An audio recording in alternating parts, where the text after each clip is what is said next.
friends, welcome to my humble homestead and garden side chat.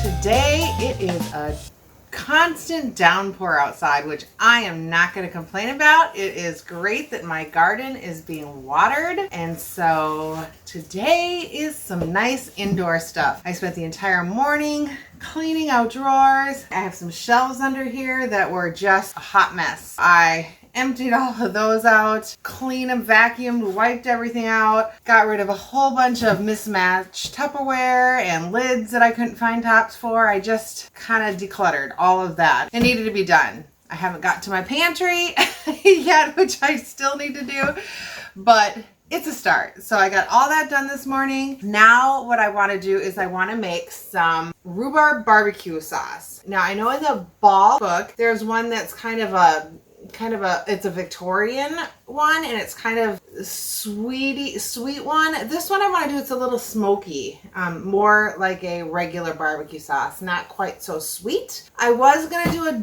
double batch of it. I thought I had a bunch of rhubarb left in my freezer from last year, and I was going through my freezer and I couldn't find it. So that's another job. I need to go through and completely clean out my freezers. So I was at my son's house and their neighbor has a bunch of rhubarb. So I did pick some rhubarb, but I didn't pick that much because I thought I had a bunch. I just wanted to kind of get enough. One of these days I'm going to hang up my GoPro up there that my son got me so I can have some better camera stuff for y'all. I haven't gotten that way. I'm learning still. But anyway, so I'm going to just use the rhubarb that I have here that I got from yesterday. I'm going to see how much it is. Hopefully it's enough for one recipe. I'm going to measure it out in my bowl, and then we will make and can up what we have in this. And then what I want to get to is I've been wanting to make this colloidal silver herbal soap, and so I'm going to try to make that because that has to sit for a good month before it can be used. So I want to get going on that and make that as well. I was going to use my chopper for the rhubarb, but it seems to be chopping up pretty well here. So let's see. My arm was bothering me this week just because I was doing a lot of gardening and stuff. So I did take my chopper out. We'll see how we go. I may have to have my son's neighbor grab some more rhubarb. My neighbor next door normally has a lot of rhubarb, but for some reason she said hers didn't come in this year. So I think I'm gonna have to this fall find some rhubarb to plant so that we have rhubarb for these fun recipes that I found. Anyway, I'll share some barbecue sauce with Tracy, my son's neighbor.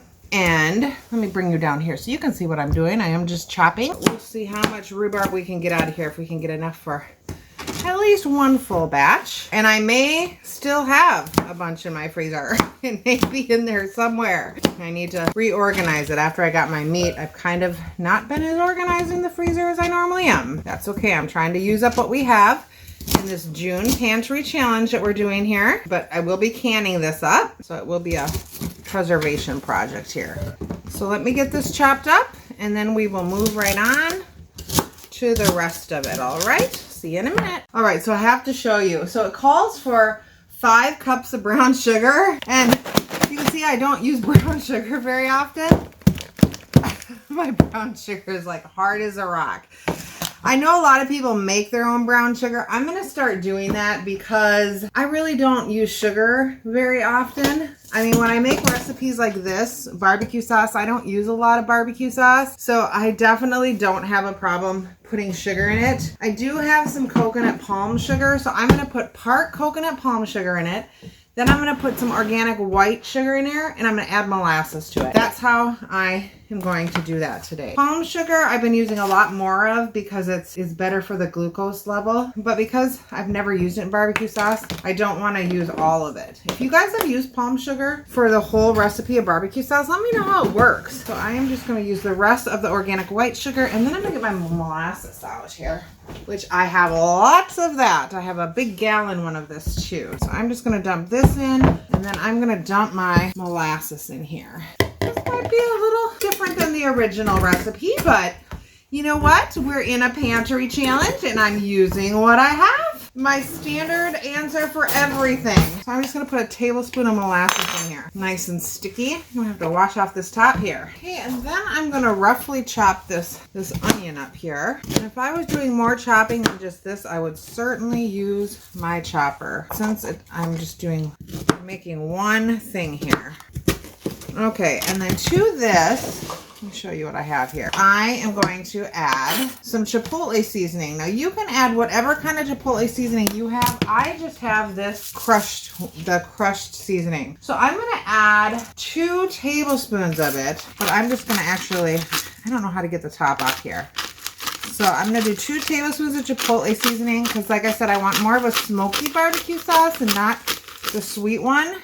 Look what's in this and make my own, of course. Sea salt, garlic, onion, dehydrated peppers, hickory smoke flavor. I have all of this. I'll just make it maybe. But since I have this, I'm going to use it up. It smells really good. A few hours later.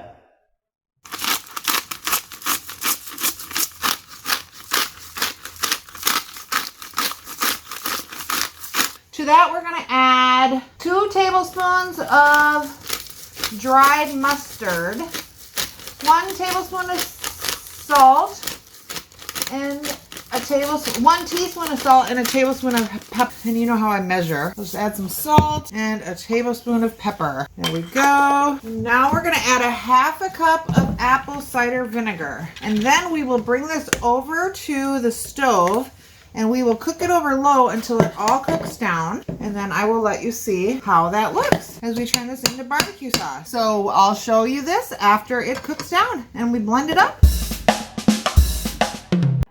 What are you eating?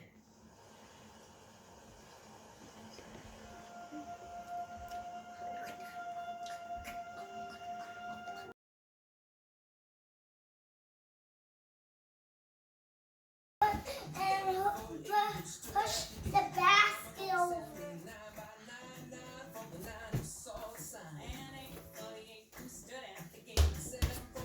Whoa! It was behind the basket. It did. Watch this.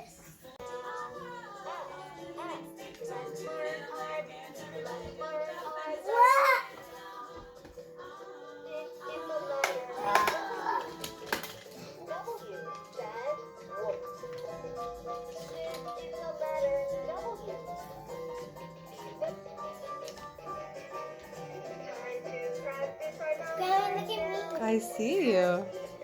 No.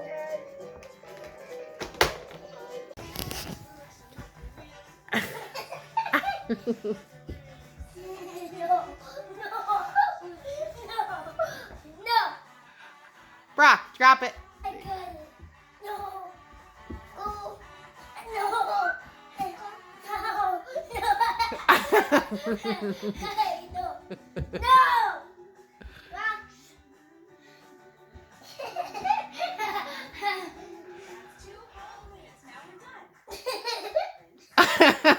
Brock, drop it. Brock.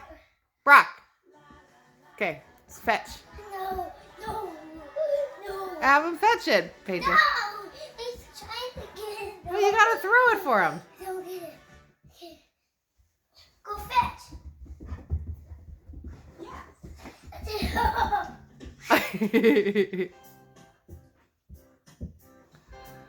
Go drop. Okay. Drop it.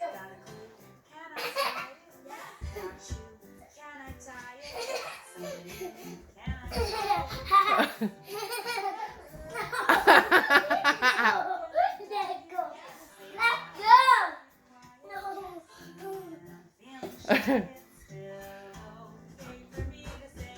No.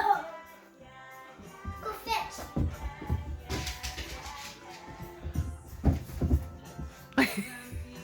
Here we are, we're just cooking it down over a low to medium heat. It's starting to soften up. And so I'm just gonna keep cooking this until all of the onion and the rhubarb is softened. And then I'm gonna blend it up with my immersion blender. And then I will can it up in my water bath canner here. So I will show you as this continues. Okay, so this has been going for about 40 minutes. I'm gonna see if my immersion blender will do the rest of the trick here for us and get it nice and smooth. Smells great. Nice and smoky. It doesn't smell sweet, which is exactly how I wanted it. All right, let's take a little taste and see how it is.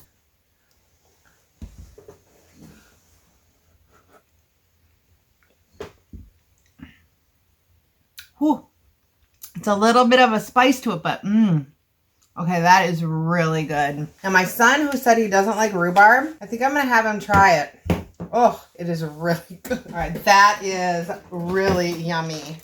Now, it's a little spicy for me to eat plain, but definitely over some chicken or, oh, yum. I may have to leave one out and grill up some chicken or something with that in it. All right, so I have my water bath canner on the stove. Let's go ahead and can up some. I'm going to do some small jars because, like I said, I don't know if my son will like it. I'm going to give some to some people. We'll have them try it and see what they think. And if it's good, then we're going to get some more rhubarb for next year and make more. Go ahead and can this up. I'm just going to fill it right below the rim. Move on to the next. This is my first canning project of the season, everybody. How exciting. Oh, it has such a beautiful color to it, too. I'm going to do a couple big ones here, too, so I don't have to open so many jars. And that way, if I want to have somebody over and do a big thing of chicken, when it's just me, a small one will be plenty. But say I'm going to have the kids and the grandkids over, we'll have a big one. Here we have 1, 2, 3, 4, 5, 6. There we go. We can get 7 in the canner.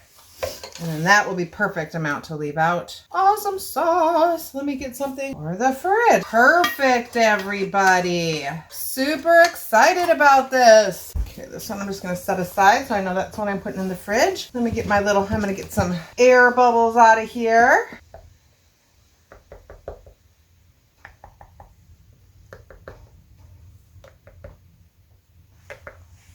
And then I just put a little vinegar on this towel here. Make sure we don't have anything along the rims. Getting back in the swing of our canning practices here. Now this, because it has the rhubarb and it has the apple cider vinegar in it, this is going to have enough acidity level in it that we can water bath can it. I did not use my homemade apple cider vinegar because we want to make sure that the apple cider vinegar has at least 5% acidity level. If you check your acidity level on your homemade, that is great. I don't, so I also buy the gallons, and that's what I use for canning. For my homemade apple cider vinegar, which I have here in a wine bottle, but let me show you the difference in color. So look, it is pretty close, but just because I want to make sure for safety practices, I make sure that I use the store-bought organic, and then this I use for drinking or recipes that I just cook with.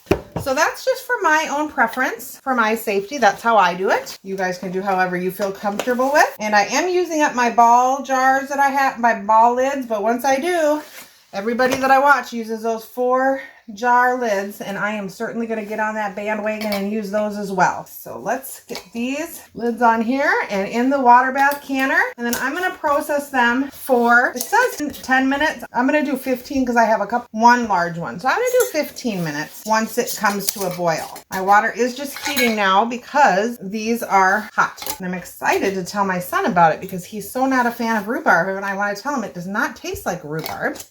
It tastes like delicious barbecue. And we want to put the lids on finger tight, which is just tight with a finger, not super tight. So I'm going to put these in my water bath canner and we will process them. Here they are in my canner. I'm going to bring this to a boil. I'm going to put the lid on, bring it to a boil, process it for 15 minutes. And then I will show you how they look. And then I'm going to get this cleaned up over on the other counter and we'll move on to our soap making. I'm really excited to make some herbal colloidal silver soap. Hi friends, welcome back. So now I'm going to go ahead and make some soap, some herbal soap. And I am actually going to make it with colloidal silver. You can also make this with water if you do not have any colloidal silver, or if you don't have a colloidal silver generator. I know Heidi over at Rain Country, her husband, has shown how to make a colloidal silver generator, if that's something you want to do. I have a colloidal silver generator that I did purchase I make my own colloidal silver. I just keep a sock over the jar, keep it in a dark area. Other things that are important to have, probably should wear long sleeves. I don't have long sleeves, so I'm going to be very careful. If I feel like it's going to splash, I will go put long sleeves on. You want to make sure you have gloves. We are working with lye. You cannot make soap without lye. So because we're working with lye, we do want gloves, some sort of safety glasses. Long sleeves is best. A mask is not a bad idea. I may go grab a mask. I do have my windows open to make sure it's nice and ventilated in here. A digital scale. I have my little soap bar molds here that I did get on Amazon as well. I'll link those below. As well as the lye, which I got on Amazon. I can link that. Your fat. I'm using coconut oil. I got my coconut oil. This one I got on Costco. I get it either at Costco or on Amazon. So I have that melted. 2.5 cups of melted. I'm using herbs. I've mixed together some herbs and things from my garden. So here I have from last year, I have some echinacea. I have some yarrow that I just dehydrated this year. I have a little bit of chamomile and comfrey in here. And I also have a little bit of ashwagandha powder. So I do have that. And in here, I have a little bit of bentonite clay and some orange peel, some dried orange peels that are dehydrated and dried up. Just because I thought that would smell good. So I'm going to do like an orange ginger. So I have this, we're going to do a total of a 1/2 cup of the dried herbs with the bentonite clay. I'm going to add a little bit of orange peel to my bentonite clay. And then I'm going to add some of my herbs. Give this about a 1/2 cup. Bentonite clay is super detoxifying, so it's a great detoxifier. That I get on Amazon as well. Some other kinds you can do is I have some thyme, basil, and tea tree. You can make all different kinds. Oh yeah, that ginger and the orange smells so good. I think that will be lovely. First of all, what we're going to do is we always want to add the plain liquid first. So I'm going to put my measuring cup on here and I'm going to turn my scale on to zero it out. So we want 8.5 ounces. I'm going to do my colloidal silver. You can do water if that's what you have. 8 exactly. 8.25. 8.45. I'm going to go with that because that is pretty close. I'm going to put that in my glass bowl. Now we want to do exactly, let me dry this out, 3 ounces of lye. So we want to zero this out again. So I'm going to measure that out. 2.45. 2.90, I am going to, whoops, a little dot more. 3.0 on the dot. Okay, well, I guess I can't go closer than that. All right, now, here's the kicker here. When we add the lye to the liquid, when the chemicals react, okay? So I also suggest that you have a spray bottle of vinegar because lye is alkaline, vinegar is acidic. So if you do get any of this on your skin, you can neutralize it with vinegar. So I'm going to go ahead, pour this into here. And this you don't want to breathe in either. Stir it. It kind of sticks a little bit at the bottom until it dissolves. And then what happens is this automatically will start increasing to 150 degrees or real close to that. We are going to let this sit for a few minutes. You can already feel, I think I can feel it get hot right there. I'm going to mix it up and then we're just going to let it sit for about a couple minutes, 2 to 5 minutes, until it goes down to about 120, 125 degrees. So once I get this mixed up till it's dissolved, then I'm going to test it with my thermometer. And then once it gets to about 125 degrees, I'm going to add my oil in there. You can see the fumes coming out. So I try to turn my head. We don't want to breathe the fumes. You can tell if you get the fumes and you'll start coughing. It's not something you really want to breathe in. So you can either wear a mask or like I just don't get close to it. I keep my head away and I do have windows open. It's a nice, breezy, rainy day, which is why I thought it would be a perfect day to do this. And the rain stopped. So I thought, okay, good. I'm going to open all my windows. Whoop, there was the breeze went really low and there goes my hair. See what the temperature is right now. So it says it's 162. So it actually got up above 150. So we'll just leave it in here until it cools off. And when it cools off, we'll come back and we'll mix the oil. Okay, so this is just about to the temperature I need it to be right here. It's rated about 128. So I'm going to rinse off this thermometer. Now I am going to add the melted coconut oil to it. Right here, and I'm just going to mix it up. I'm going to take a rubber spatula and make sure I get all of the oil into there. And then I am just gonna mix it up here.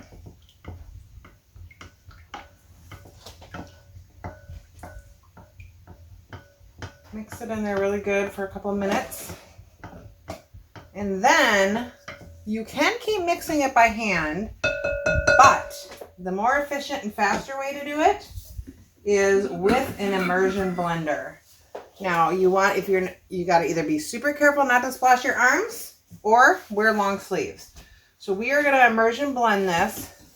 Takes about 3 to 5 minutes, and we want this to get nice and thick. It'll turn opaque. We want to start checking for the viscosity so it starts getting thicker and we start seeing lines in there. Now just when we start seeing the lines in there, then we're going to add in our herbs. And we check and see if we see any lines. I'm going to keep going. I could definitely see why you want to invest in one of these hand blenders. This would take a long time if you did this by hand. I'm at about 4 minutes here, and I think I'm just about there. Okay, now I'm starting to see a change. And I'm going to pour my mixture in here and mix it in there. Kind of turning it a little bit of orange and green from the herbs. It might not be a pretty soap. We'll see. This is my first one, you guys. We'll see how it... It's going to be an interesting color. So let's take all of the stuff off the end of the... Hope my first soap turns out. We'll see. All right, let's see how we do pouring it into the molds here. 6 bars here. This is a little thinner than Heidi's looks. We're gonna see if it sets up overnight. I'm gonna see if I have a little tiny one. She does little samples. This is what I have for little baby molds for right now. So I'll do a couple of these little small ones here. They're not quite as small as, I might have some little like chocolate mold ones in my Christmas stuff. Quite a few little samples and the friends. All the goodness is kind of at the bottom. Let me see if I get that. Scrape this out here. The herb is on top. Oops. There's my mess for the day, you guys. Or at least the second or third one. Okay, well, I'm going to let these sit for 24 hours and then we'll pop them out and we'll see how they look. Hopefully they turn out. They look a lot thinner than hers do. So we're going to see how they handle. All right. I'd have to message her and say, mine are thin. What did I do? All right. Thanks so much for watching, you guys. Be blessed.